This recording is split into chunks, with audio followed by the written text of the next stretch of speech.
హనుమ తొందరగా ప్రసన్నులైపోవాలంటే ఎక్కడ చేయమని చెప్పిందో తెలుసా అండి పరాశర సంహిత?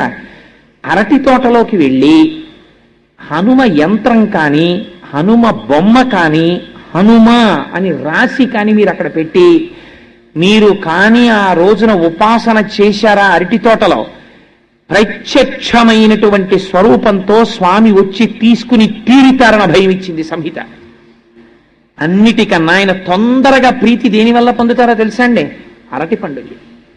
కదలి పూజ అని ప్రత్యేకమైనటువంటి పూజ ఆయనకి. కేవలం అలంకారంతో ఆయన తృప్తి పడిపోతారు.